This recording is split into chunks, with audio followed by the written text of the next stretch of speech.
Now, Democrats have made their allegiances clear here.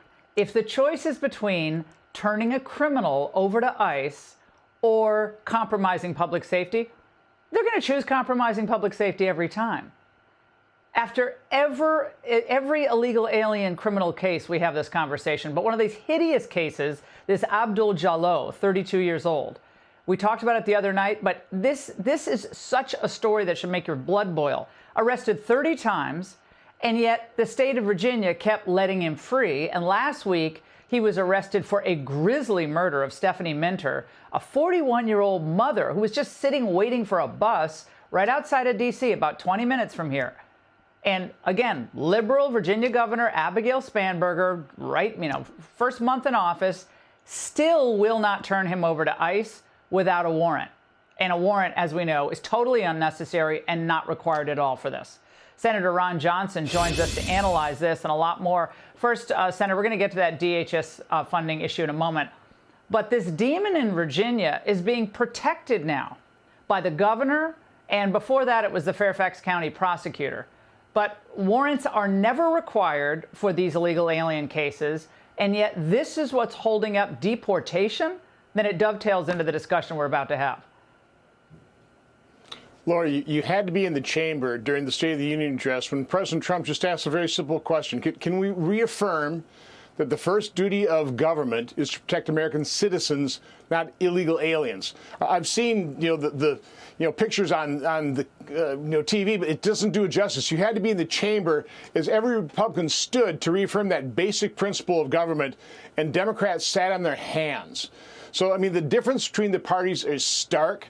It's unconscionable what the Democrats are doing in terms of holding up DHS funding. It's unconscionable, these sanctuary cities that, again, protect the criminals and put citizen safety at risk.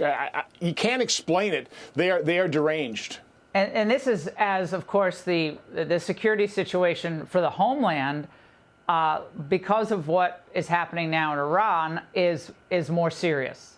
So we're more vulnerable because Biden left the border open, and they still hold up DHS funding. And on the issue of Iran, Senator, the Senate failed to pass Senator Kane's War Powers resolution.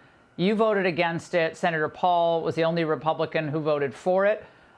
Explain your decision on this, because there are many in MAGA land, I think still, who are either not supportive of this war, are worried about what this will do to the Trump agenda, or flat out think we had no right to go in there. Iran has been at war with America for 47 years. It's responsible. It has blood on the hands of thousands of American soldiers, American citizens. They've been a menace. This is an opportunity. It's not risk-free. It's not guaranteed. But this is an opportunity to change geopolitics for the better, the best opportunity in my lifetime. So I hope for success. I support the president in a tough decision. Again, there's nothing guaranteed about this. The IRGC has 200,000 members. They've got the security forces 600,000. It's encouraging the Kurds are coming down and hopefully providing some support for the Iranian people. But this is a real opportunity, and I've just got to support the president from this, in this tough decision. Even David Axelrod today said on CNN that no one should appear to be rooting for failure for U.S. forces, agree with the president's decision or not agree with it.